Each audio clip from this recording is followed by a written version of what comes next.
Hello बच्चों, चलिए प्रश्न को पढ़ते हैं। किसी वस्तु का उत्तरी ध्रुव पर भार 10 न्यूटन है। भूस्थैतिक उपग्रह में इसका वास्तविक भार कितना होगा? तो इस प्रश्न के लिए जो मूल अवधारणा है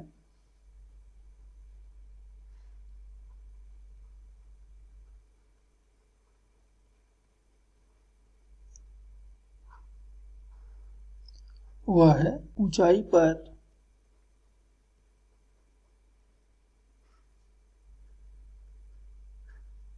गुरुत्वीय त्वरण में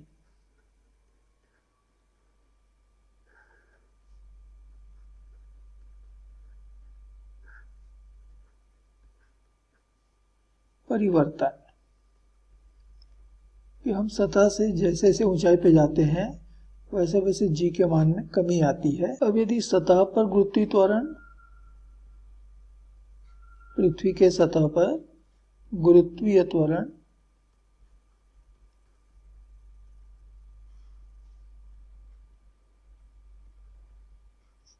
ये बराबर जी मिलता हो और h ऊंचाई पर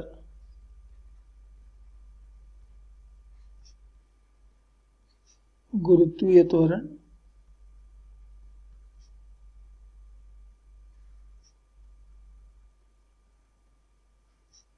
बराबर जी डैश मिलता हो तो जी डैश बराबर होता है जी आर बटे आर धन एच का वर्ग, जहां आर जो है यह है पृथ्वी की त्रिज्या।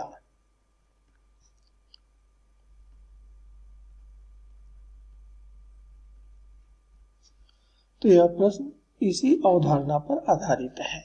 और मान लेते हैं कि वस्तु का द्रव्यमान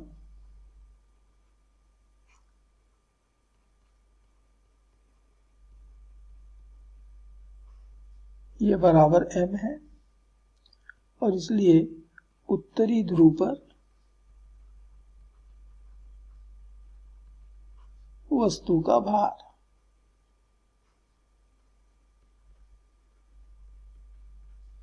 ये बराबर मिलेगा mg, जहां g उत्तरी ध्रुव पर गुरुत्वीय त्वरण हुआ और प्रश्न कहता है कि यह 10 न्यूटन के बराबर है। अब हमें यह भी मालूम है कि भूस्थैतिक उपग्रह की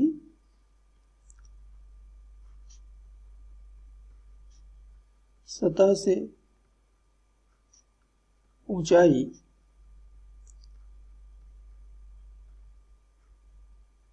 ये लगभग मिलता है 36,000 किलोमीटर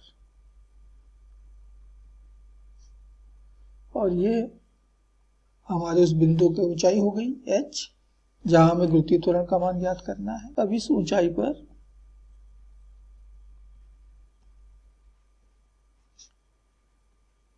गुरुत्वीय त्वरण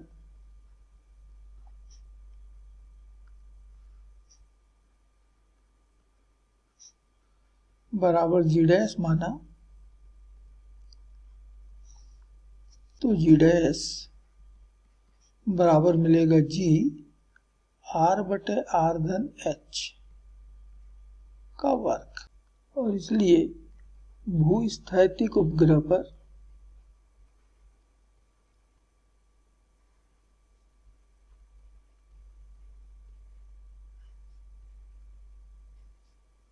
वस्तु का वास्तविक भार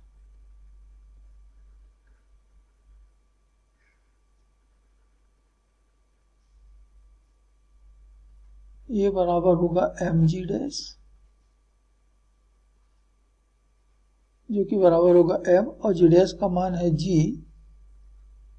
r बटे r धन h का वर्ग।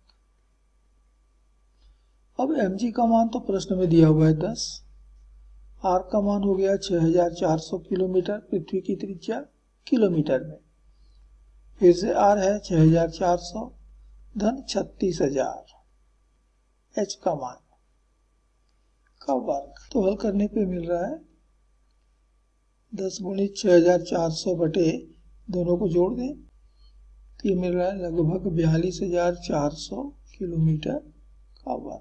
तो ये 2 जीरो तो कट गए, और फिर इसको हल करने पे आ रहा है लगभग 0.2 न्यूटन, और ये इस प्रश्न का उत्तर होगा। आशा करते हैं आपको समझ आया होगा। धन्यवाद।